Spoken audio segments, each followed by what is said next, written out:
Viewers, मैं chancy writer Maimuna Khurshid Ali. Part two. असल में सलार तुम्हारी एक मेन प्रॉब्लम है और वो प्रॉब्लम है फैमिली। तुम अपनी फैमिली के होप से हमारे अंदर घुलने मिलने से कतराते हो। और बस सलार को इर्सा की सोच पर बहुत अफसोस हुआ। कौन कह सकता था कि वो पढ़ी लिखी और बाशऊर लड़की है।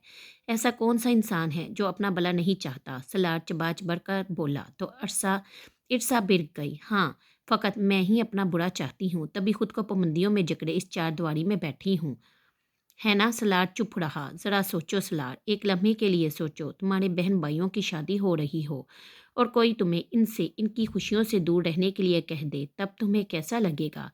ये कहते हुए इर्सा की आवाज़ गुलूगीर हो गई। मगर तुम्हारी खातिर मैंने ये कुर्बानी भी दे डाली, लेकिन तुम्हें रत्ती बराबर भी एहसास नहीं। फंक्शन अधूरा छोड़कर चले गए थे तो मेरे पास ही आ जाते। यहाँ मैं अकेली सारी रात जागती रही, तुम आ जाते, मेरा वक्त ही कट जाता।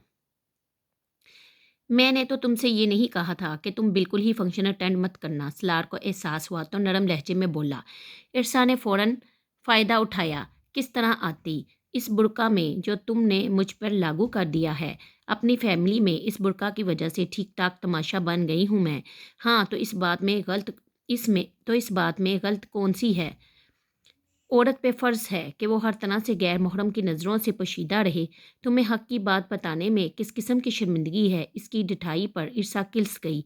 मुझे इसलिए शर्मिंदगी है कि तुम लोगों का तर्ज़ ज़िंदगी मुनाफ़िकाना है। तुम अपनी ज़ात से सब कुछ कर रहे हो, लेकिन पाबंदियाँ मुझ पर लग रही हैं। तुम महज़ इल्ज़ाम लगा रही हो, हालाँकि तुम हमारे माहौल तर्ज़ ज़िंदगी से खूब अच्छी तरह वाकिफ़ हो चुकी हो। मैं तुम्हारे सिस्टम की नहीं, सिर्फ़ तुम्हारी बात कर रहा हूँ। अगर ऐसी ही कोई शर्त मैं तुम पर आयद कर दूँ, तो क्या तुम इसे मान लोगे? कैसी शर्त? क्या मतलब है तुम्हारा?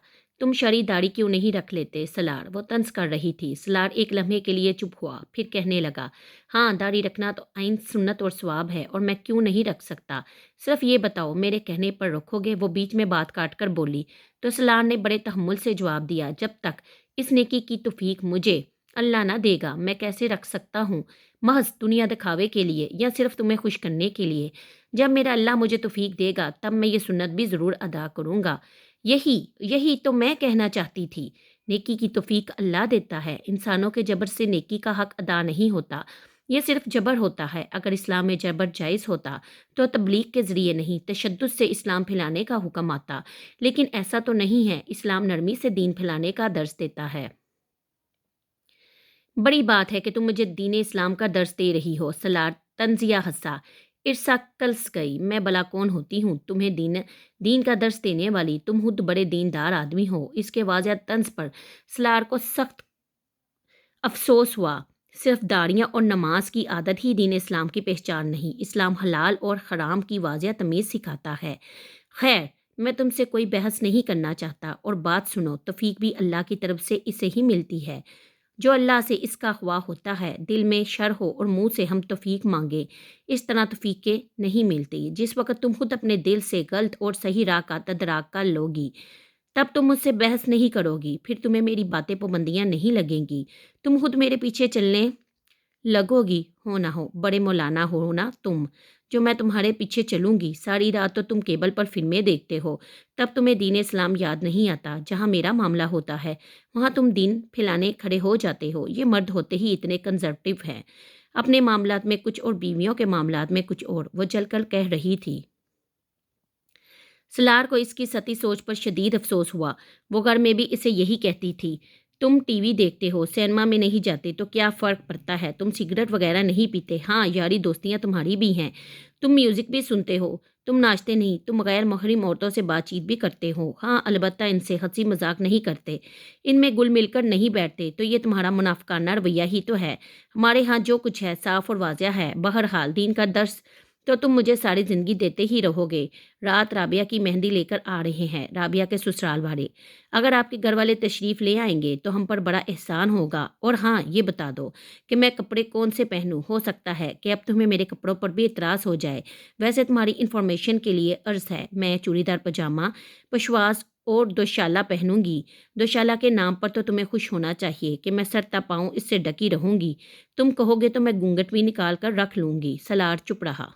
वैसे सलार, मेरी पोजीशन پہ خود کو رکھ کر ایک بار ضرور سوچنا، اگر خدا نے ہمارا جوڑ ملا ہی دیا ہے تو کیا اس میں ایڈجسٹمنٹ میں ہی کروں گی؟ تم میرے لیے 1 انچ بھی نہیں بڑھو گے تو کیا میں ہی غلط ہوں؟ میرے لیے قربانی بھی نہیں دو گے تو پھر مجھ سے کس محبت کا دعویٰ کرتے ہو؟ اس کی آواز بھیگنے لگی تھی۔ اس وقت تم مجھے بلیک میل کر رہی ہو۔ سلال کا دل نرم پڑ گیا۔ کیا تمہیں خود پہ بھروسہ نہیں؟ میرے بلیک میل کرنے سے تم بلیک میل ہو جاؤ گے، وہ شرارتی لہجے سے بولی۔ تو سلار نے سچائی سے اقرار کیا، ہاں تم مجھے بلیک میل کرتی ہو تو میں بلیک میل ہو جاتا ہوں، اور اس بات کا تمہیں اچھی طرح سے پتہ ہے۔ اپنی جیت پر کھلکھلا کر ہنس دی، وہ بالکل ہلکی سی ہو گئی تھی۔ سلار نرمی سے بولا، رات کو میرے گھر سے سب لوگ آئیں گے، تم ان کا خصوصی خیال رکھنا، اور اس کے علاوہ تمہاری کوئی غیر اخلاقی حرکت دیکھنے کو نہ ملے۔ اوکے بابا، اوکے، اچھی طرح سے جان گئی ہوں، نہیں ہوگی آپ کو شکایت، وہ دل و جان سے بولی۔ سلار کا منہ ٹھیک ہو گیا تھا، اسے اور کیا چاہیے تھا؟ اس لیے وہ خوش تھی، وہ خوشی خوشی ہی شادی اٹینڈ کرنا چاہتی تھی، چاہے اس کے لیے اسے سلار کو دھوکے میں ہی کیوں نہ رکھنا پڑتا۔ اس نے اطمینان سے فون بند کر دیا۔ سامنے ہی فرحان چوکھٹ میں استعداد تھا۔ تو یہ ہے اندر کی بات۔ تم تو مجھے کہہ رہی تھی کہ تمہارے سسرال والے کنزرویٹو ہیں، جبکہ تمہارا شوہر تو خود تو شوہر بھی تو اس گھر کی پیداوار ہے۔ میں نے جا کر نہیں بنایا تھا اسے، جو وہ بالکل میرے جیسا ہوتا۔ لو، باتوں میں دخان ہی نہیں رہا، ساری چائے ٹھنڈی ہوگی، میں گرم کر دیتی ہوں، تم لے جاؤ۔ وہ چائے دوبارہ گرم کرنے لگی۔ فرحان کی نگاہیں اس کے سبھی چہرے پر ٹھہر گئی۔ وہ بغور ارسا کو دیکھ رہا تھا۔ ایک بات پوچھوں ارسا تم سے؟ ارسا نے چونک کر دیکھا تو وہ گہری سوچ میں مبتلا تھا۔ بتاؤ، تمہیں سسرال میں سب سے پہلے کس بات پہ اور کس نے ٹوکا تھا؟ کیوں تم یہ سب کیوں پوچھ رہے ہو؟ وہ کچھ ناراض سی نظر آنے لگی۔ اس سوال کے جواب میں تمہاری ساری زندگی کا راز پوشیدہ ہے۔ مجھے یاد نہیں، ارسا نے دانستہ ٹال دیا۔ حالانکہ وہ بھولی ہی کب تھی، وہ اس کی شادی کا دوسرا دن تھا۔ وہ اپنی ساس نندوں کے درمیان بیٹھی تھی۔ اس کے میکے والے اسے لینے ہی آنے والے تھے۔ اس کی نند اسے تیار کر چکی تو زیورات کا خیال آیا۔ ارسا، سارے زیورات پہن لو۔ آپ ہی زیورات تو لاکر میں رکھے ہیں، چابیاں سلار سے پوچھ لیں۔ عجیب بات تھی، اس کی نند کے ہاتھ یکدم ڈگمگائے تھے۔ ساس نے پہلو بدلا اور دادی ساس نے سخت خشمگی نگاہوں سے اسے دیکھا۔ تو پھر دادی ساس دوسرے ہی پل کمرے سے نکل کر باہر چلی گئی۔ اے لو، یہ تو خدا پٹاخہ دلہن لائی ہے۔ اے لو، یہ تو خوب پٹاخہ دلہن آئی ہے۔ آج تک بڑی دلہنوں نے تو اپنے شوہروں کے نام نہیں لیے، اور یہ دوسرے دن ہی نام لے کر پکارنے لگی۔ کمرے میں سبھی نے دادی جان کے تاثرات سنے تھے۔ ارسا کو بہت تعجب ہوا، بھلا اس بات میں ناراض ہونے والی کون سی بات تھی؟ آج کل تو زمانے کی ڈیمانڈ تھی، اور پھر ان کے ہاں تو ہمیشہ سے میاں بیوی ایک دوسرے کا نام لیا کرتے تھے۔ یہ کوئی جرم تو نہیں تھا۔ اماں جی کی آوازیں اندر آ رہی تھی۔ اس کی سانس اٹھ کر باہر چلی گئی۔ شاید وہ انہیں ٹوکنے گئی تھی، تبھی مریم اس سے کہنے لگی، تم اماں جی کی باتوں کا برا نہیں منانا، پرانے زمانے کی ہیں، پرانے خیالات کو ہی اچھا سمجھتی ہیں، ہمیں بھی ہر بات پہ یوں ہی ٹوکتی رہتی ہیں، پر اماں جی دل کی بری نہیں ہیں، ان کی کسی بات کا تم برا نہیں منانا۔ اس نے فوراً ہی اپنے سر سے اماں جی کی تنقید کو اتار پھینکا۔ پرانے خیالات کی ہیں، بلا وجہ تنقید کریں گی، اسے درگزر کرنا پڑے گا۔ تھوڑی سی دیر میں ہی اس کے گھر والے کزنس اور بہنیں اسے لینے آ گئی۔ وہ سب اس کے کمرے میں گھس آئی تھی اور سبھی سلار سے ملنے کی خواہش کر رہی تھی۔ اماں جی نے اس بات کا بھی برا منا لیا کہ مریم اور ارم سلار کا ہاتھ پکڑ کر اس کے کمرے میں لے آئی تھی، جہاں لڑکیاں اور خواتین بیٹھی ٹھٹھول کر رہی تھی۔ سلار شوخ طبیعت کا ضرور تھا، مگر ایسی صورتحال سے پہلی بار سابقہ پڑا تو کچھ نروس سا دکھائی دینے لگا۔ وہ بغور سلار کی متغیر حالت کو دیکھ کر محفوظ ہو رہی تھی۔ پرسنالٹی کے لحاظ سے وہ شاندار مرد تھا۔ اس کا کمرہ اس کے اعلیٰ ذوق کی نمائندگی کر رہا تھا، بس اپنے ماحول کی وجہ سے کچھ ہچکچا رہا تھا۔ یہ بات سبھی نے گھر آ کر اسے باری باری کہی تھی، اور تب اس نے سوچا تھا کہ وہ سلار کو اپنے جیسا بولڈ بنا لے گی، مگر وہ سلار کو اپنی جگہ سے 1 انچ بھی نہیں ہلا پائی تھی۔ رابعہ کے سسرال والے سادہ اور شریف النفس لوگ تھے، تبھی مہندی میں بھی شرافت سے ہی لائی، یعنی فنکشن تو ہوا لیکن خواتین میں ہی۔ ان کے لوگوں کے لباس و انداز سے لگتا تھا کہ وہ مڈل کلاس فیشن سے مبرا لوگ ہیں۔ مہندی کے فنکشن میں سلار کی دونوں بابیوں اور 2 بہنوں نے شرکت کی، لیکن اگلے روز رابعہ کی برات تھی۔ سعد اور معیز کی براتیں رابعہ کی شادی کے بعد طے ہوئی تھی، تاکہ رابعہ सज धज कर भाइयों की शादी अटेंड कर सके। राबिया का जहेज शादी से 2 दिन कबल उठ चुका था, जिसमें सभी बहनों ने तहाइफ रखे थे। फ़क्त इरसा का ही तोहफ़ा नहीं था। इरसा ने अपनी अंगूठी उतार कर राबिया को पहना दी थी। ये मेरी तरफ से, मेरी मजबूरी को तुम अच्छी तरह समझती हो, लेकिन इरसा ये अंगूठी तो मेरे किसी भी सेट से मैच नहीं होती। अच्छी खासी बारी और जराऊ अंगूठी है, किसी को पता चल गया तो? तुम इसे फ़िलहाल रख लो, बेशक ना पहनना। मुझे मौका मिला तो मैं इसे चेंज करा दूँगी। बस तुम इसे मेरी तरफ से तोहफ़ा समझो। शादी कोई रोज़-रोज़ थोड़ी होती है। रख लो राबिया, रख लो। बहुत मोटी असामी है ये, कुछ फ़र्क नहीं पड़ता इतनी मामूली सी अंगूठी से इसे। साद और माइज़ इसे छेड़े जा रहे थे। राबिया ने अंगूठी रख ली, मगर इर्सा की ख़िल्श सलार की तरफ से बढ़ती चली गई। क्या था अगर वो इसका मान रख लेता? मुँह से माँग कर भी वो कमतर ही हुई। माजदा बाजी और साजदा बाजी के मियाँ किस कदर इतरा रहे थे अपने तोहफ़ों पर, और अम्मी भी अपने इन 2 दमादों पर खूब दिलो जान से वारी सिया हो रही थी। दिन रात जो वक़्त दे रहे हैं वो लोग, हर छोटा बड़ा काम बासत और असहर भाई ने सँभाला हुआ है। दिलावर भाई भी इनसे बहुत मुतमिन रहते हैं, क्योंकि साद और मईज़ की तो खुद शादियां हो रही हैं और खावर भाई ऐसे मामलात का ख़ास तजर्बा नहीं रखते। इनका बेशतर वक्त कारोबार में ही गुजरता है। बासत भाई और अजहर भाई दिलावर भाई के बाजू बने हुए हैं। अगर सलार भी आज इन घरेलू मामलात में दिलचस्पी लेता तो हसीयत की वजह से सब पे सबकत ले जाता, और मैं देखती माजदा और साजदा बाजियों को इतराने का मौका कैसे मिलता। लेकिन ये मौका तो तकदीर ने दिया है। सब बहनों में सबसे खूबसूरत और आला घराना पाने के बाद भी मैं अम्मी की नज़र में राबिया से भी निचले दर्जे पर हूँ। वो देख रही थी माजदा और साजदा बाजी अम्मी की खसूसी तवज्जो का मरकज़ बनी हुई थी। इसमें सिर्फ इनकी ही सलाहियतें नहीं थी, इनके शोहरों की सियासत और पैसा भी चमक रहा था। तभी घड़ी दो घड़ी में अम्मी इनसे मशवरा लेती नज़र आ रही होती थी। दमाद हो तो बासत और अजहर जैसा। दिलावर भाई इनकी खुलकर तारीफ करते थे। हाल की बुकिंग थी या खाने का मेन्यू, हर चीज़ में वो दोनों बढ़ चढ़ कर हिस्सा ले रहे थे। इरसा रोज़ बरोज़ अपने आप को पस्ती में गिरता महसूस कर रही थी, और फिर वो वक़्त भी आ गया जब राबिया दुल्हन बनकर रुखसत होने लगी। आइन रुखसती से कबल सलार इसे हाल में नज़र आया। वो इसे इशारा कर रहा था अपने करीब आने का। वो साड़ी का पल्लू संभालते हुए सलार तक पहुंची। राबिया को तोहफ़ा नहीं दोगी? सलार ने अचानक कहा। वो चौंक गई। फिर इसने एक ज्वेलरी का डब्बा इर्सा की तरफ बढ़ाया। इसे बनने में देर लग गई थी, इसलिए वक़्त पहुंच सका। तुम ये मेरी तरफ और अपनी तरफ से राबिया को दे दो। इर्सा ने भी यकीनी से खोलकर देखा। वो सोने का छोटा सा नेकलेस सेट था। मुझे तो यकीन ही नहीं था कि तुम ये मुझे बनवा कर ला दोगे, वो कहे बिना ना रह सकी। सलार हल्का सा हंस दिया। अब मैं इतना भी गया गुजरा नहीं कि छोटी साली को इसकी शादी पे तोहफा ना दे सकूं, और वो भी मेरी पसंद का। इर्सा ने दरमियान से बात उचकी। Thank you so much Salar. अच्छा ये बताओ, तुम्हारे घर वालों को पता है इसका, या चोरी छुपे बनवा कर लाए हो? कम ऑन इर्सा, कभी कभी तो तुम बहुत अजीब बातें करने लगती हो। मैं भला अपने घर वालों से क्यों कर छुपाता? इन्हीं के मशवरे से तो मैंने ये बनवाया है। इर्सा को एक और दचका लगा था। वो सोच भी नहीं सकती थी कि इसके ससुराल वाले इतने खुले दिल का मुजाहरा करेंगे। अच्छा ये बताओ, मरियम बाजी और बाबियाँ वगैरह किधर हैं? वो लोग इधर एक साइड पर बैठी हुई हैं। बेफिक्र रहो, मूवी मेकर से मैंने कह दिया है, वो इन लोगों की मूवी नहीं बनाएगा। इर्सा ने डब्बा बंद करते हुए तसल्ली दी। वैसे मैं आज कैसे लग रही हूँ? वो सरतापा खुशी से चहक उठी थी। काले रंग की साड़ी में बाल खुले हुए वो वाकई मुनफरिद और खूबसूरत लग रही थी। मेकअप करने का इसे बहुत सलीका था। वह इसी तरह अपनी मेंटेन करती थी कि हर किसी भी चेहरे पे बनावट नहीं आती थी। ज्वेलरी में भी वो आम ख्वातीन की निस्बत कम ही पहनती थी, जिसकी वजह से वो नुमाया ही नज़र आती थी। अब बताओ भी, वो ठंक कर बोली तो सलार जो सताइशी अंदाज में इसकी तरफ देखकर हंस रहा था, इसकी तरफ झुक कर बोला, राबिया को रुखसत करके मैं तुम्हें भी साथ ले जाऊंगा, फिर जी भरकर अपनी तारीफ सुन लेना। सलार की इस फरमाइश पर वो घायल होती हुई फिर इतरा कर बोली, मैं कोई जाने वाली नहीं हूँ। माइज और साथ की बरातों से निपट कर एक बार ही आऊंगी।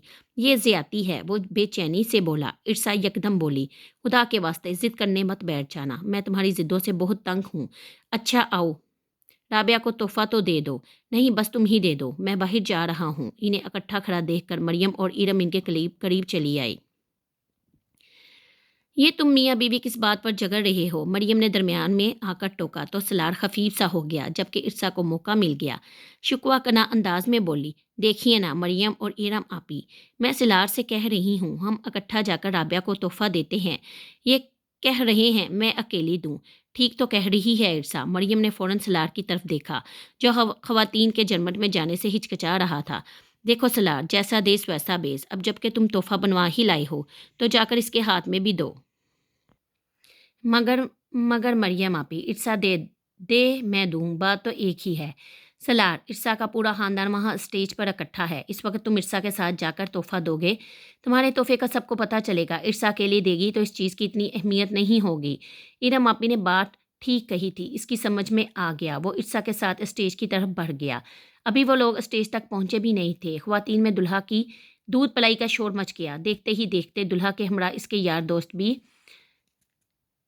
تشریف لے آئے۔ اسٹیج پر بے ہنگ سا رش ہو گیا۔ ارسا کے بہنوئی بھائی سبھی آگے تھے۔ ارسا کی بہنیں، بھابیاں، بتیجیاں، بانجیاں، کزنز دولہے سے چھیڑ چھاڑ کر رہی تھی۔ اس سے قبل دودھ پلائی کی رسم شروع ہوتی، ارسا نے اپنے بڑے بھائی کو آواز دی، بھائی جان۔ دلاور علی ارسا کی طرف متوجہ ہوا، پھر سلار کو اس کے ساتھ کھڑا دیکھ کر خوشی کا اظہار کرتے ہوئے بولا، بھائی سلار، بہت اچھا لگ رہا ہے، آج پہلی بار تم ہمارے ساتھ خواتین کے فنکشن میں کھڑے ہو۔ مجبوری کھینچ لائی ہے۔ اس نے کن اکھیوں سے ارسا کی طرف دیکھا۔ بھائی پھر تو یہ کمال ہو گیا۔ دلاور کہکا لگا کر بولا، ویسے ایک بات بتاؤ، ہمارے ہاں سارے فنکشن مکس گیدرنگ کے ہی ہوتے ہیں، صرف تمہاری وجہ سے کہ تمہیں کوئی ناراضگی نہ ہو، اسی لیے جینٹس لیڈیز کا انتظام علیحدہ علیحدہ کر دیا تھا۔ جی ہاں، آپ کے انتظام کی داد دینا پڑے گی۔ وہ لیڈیز ہال میں پھیلتے ہوئے مردوں کی تعداد دیکھ کر تنزیہ بولا، جس کا دلاور علی پر خاطر خواہ اثر نہیں ہوا۔ شادی بیاہ میں اتنا تو ہو ہی جاتا ہے۔ بھائی جان، میں آپ کو آوازیں دے رہی ہوں اور آپ ہیں کہ ہاں بولو، کیا بات ہے ارسا؟ وہ ارسا کے قریب ہوا۔ وہ بات یہ ہے کہ میں نے اور سلان نے رابعہ کو چھوٹا سا تحفہ دینا ہے۔ آپ اس ہنگامے کو فی الحال رکوا دیجیے، اس کے بعد دودھ پلائی کی رسم ہو جائے گی۔ آئین اسی وقت تحفہ دو گے تم لوگ، باقی سب لوگ تو جہیز سے پہلے دے چکے ہیں۔ دلاور کو کچھ عجیب سا لگا، تو کیا ہوا؟ جانا تو رابعہ کے ساتھ ہی ہے، چاہے ہم جہیز میں دیتے یا اب دیں، تحفہ تو رابعہ کا ہی ہوا نا۔ ارسا بے پرواہی سے بولی، پھر سلار کا ہاتھ پکڑ کر بھیڑ میں داخل ہو گئی اور اپنی مخصوص ادا سے بولی، ladies and gentleman, please تھوڑا سا ویٹ کریں، دودھ پلائی کی رسم بعد میں ہوگی۔ ابھی میں اور میرے ہسبینڈ رابعہ کو اس ویڈنگ کا گفٹ دینا چاہتے ہیں۔ کیا ضرورت تھی اس اعلان کی؟ ہم چپ چاپ نہیں دے سکتے تھے؟ سلار کو یہ بناوٹی پن لگا۔ ارسا کی نگاہیں ساجدہ باجی، ماجدہ باجی اور ان کے شوہروں پر تھی۔ اس نے سلار کی بات کو نظر انداز کر دیا اور آگے بڑھ گئی۔ رابعہ روسی جوڑے میں آرائستہ و پیراستہ اپنے دلہا کے پہلو میں بیٹھی ہوئی تھی۔ سب نے سلار اور ارسا کے لیے جگہ چھوڑ دی۔ ارسا رابعہ کے قریب بیٹھ گئی اور سلار شاہد کے برابر والی کرسی پر بیٹھ گیا۔ ارسا نے نیکلس سیٹ کا ڈھکن اٹھایا، کیمرے کی لائٹس میں وہ اور بھی جگمگا اٹھا۔ رابعہ، یہ میرے اور سلار کی طرف سے تمہارا wedding gift. Thank you. Rabia نے چھمپتے ہوئے تحفہ ہاتھ میں پکڑ لیا، پھر سلار کی طرف دیکھ کر تھینک یو کہا۔ ارد گرد سے شور ابھرنے لگا، واؤ، سرپرائزنگ گفٹ۔ لو ابھی ارسا بازی لے گئی، سب سے کاسٹلی گفٹ ارسا کا ہے۔ اس کے سب کزنز حسب معمول ہلڑ مچانے لگے۔ ساجدہ باجی، ماجدہ باجی کے ہی کیا، ان کے شوہروں کے بھی موڈ بگڑ گئے۔ خالدہ باجی اور زبیدہ باجی بھی حیران تھی، البتہ ان کے شوہروں کو بھی یہ عمل برا لگا تھا۔ اس کے بعد سلار نے جیب میں ہاتھ ڈالا اور ہزار کے 5 نوٹ نکالے اور وہ دلہا کے ہاتھ میں تھما دیے۔ یہ میری طرف سے تمہارے لیے۔ شاہد نے حیرانی سے سلار کی طرف دیکھا۔ اسے تو رابعہ نے یہ بتا رکھا تھا کہ ارسا کے سسرال والے اور اس کا شوہر انتہائی دقیانوسی اور کنجوس لوگ ہیں، لیکن وہ اپنی آنکھوں سے کیا دیکھ رہا تھا؟ یہ کیا تماشا ہے امی؟ ساجدہ اور ماجدہ اسٹیج سے اتر کر اماں کے قریب چلی گئی۔ نائمہ بیگم چونکہ اس عمل سے ناواقف تھی، حیرانی سے بیٹیوں کی طرف دیکھنے لگی۔ ارسا اور اس کے شوہر کا اپنی دولت کی نمائش کر کے کیا ثابت کرنا چاہتے ہیں کہ ہم لوگ حقیر ہیں؟ ہوا کیا ہے؟ مجھے کچھ پتہ بھی چلے گا؟ نائمہ بیگم ضد سی ہو گئی۔ آپ لوگوں کو سب کچھ پتہ ہے، بیوقوف صرف میں بنایا گیا ہے۔ تحفے تو ہم نے بھی دیے تھے، مگر ہم لوگوں پر آپ کا قانون لاگو تھا کہ تحفہ جہیز میں رکھا جائے گا، اور ساتھ یہ بھی کہ کسی کو بھی خبر نہ ہو کہ یہ اشیاء ہم نے دی ہے۔ میں پوچھنا چاہتا ہوں، اس قانون سے سلار صاحب مبرا کیسے ہوئے؟ باسط سخت غصے میں تھا۔ اظہر تل ملا کر بولا، وہ نے سمدیانے پر اپنی عمارت کی دھاک جمانا چاہتا تھا اور اس نے جما لی۔ پوری شادی میں ہم نے جو محنت کی، اکارت گئی، اچھا خاصا مذاق بنا کر رکھ دیا ہے ہمارا۔ نعیمہ بیگم اچنبے میں تھی، انہیں یقین ہی نہیں آ رہا تھا کہ سلار یہ کر گزرا ہے۔ اگر ارسا نے ایسا کچھ کرنا تھا تو مجھے بتاتی۔ کل رات تک تو وہ اپنے شوہر کی ہٹ درمی کا مجھ سے رونا رو رہی تھی، اور اب ارسا کے کہکے سب سے زیادہ گونج رہے تھے۔ नाइमा बेगम ने चौंक कर देखा। वो स्टेज पर छाई हुई थी। बात तो सुने मेरी। खालदा का शोहर तेजी से हाल से निकल रहा था। खालदा हांफती कांपती पीछे पीछे आ रही थी। मैंने कोई बात नहीं सुननी। उम्र भर हमने दिया और हमारे किसी तोहफे की यूं नुमाइश नहीं लगाई गई। जब मैं तुम्हें कहता था तो तुम ये कहती थी मामूली सा तो तोहफा होता है, हमारी नुमाइश लगाकर क्या करेंगे, और वैसे भी तुम्हारे यहाँ तो रिवाज नहीं था। अब हमारी नाक किस लिए काटी गई? गरीब जरूर हूँ लेकिन किसी मौका पर खाली हाथ नहीं आया। आज वो 4 नोट दिखाकर क्या समझ रहा है?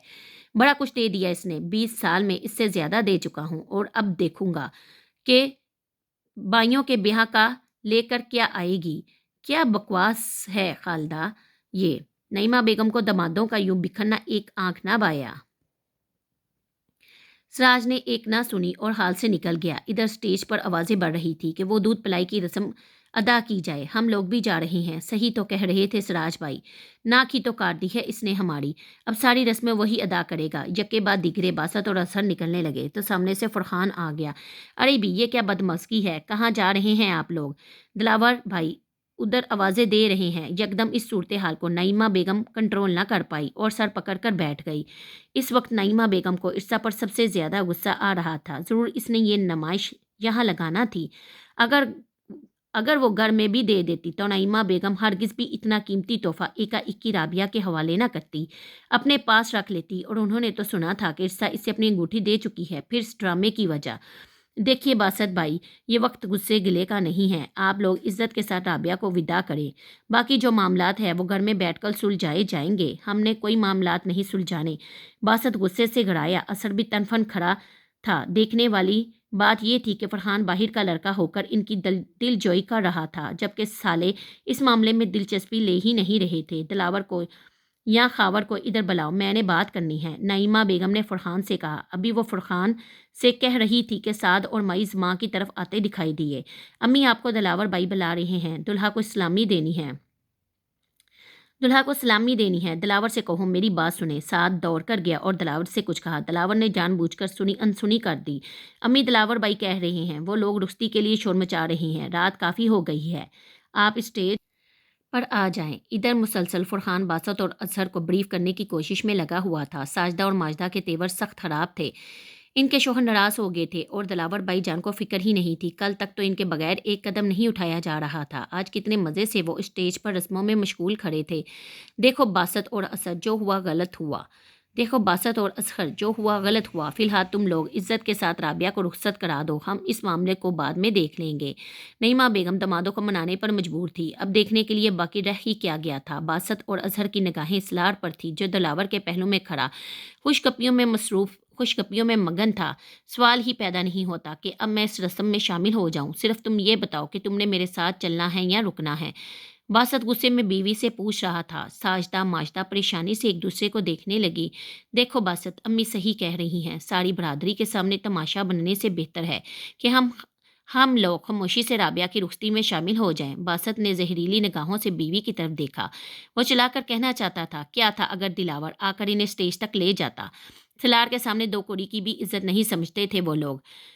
ठीक है, तुम इज्जतदारी निभाओ, मैं जा रहा हूँ। बासत बाहर निकल गया। अजहर अलबत्ता मत जब सा खड़ा रहा। नईमा बेगम ने देखा इनका दूसरे नंबर वाला दामाद अरशद सारी नाराज़गी को ख़त्म करके सालों के पास जाकर खड़ा हो गया था।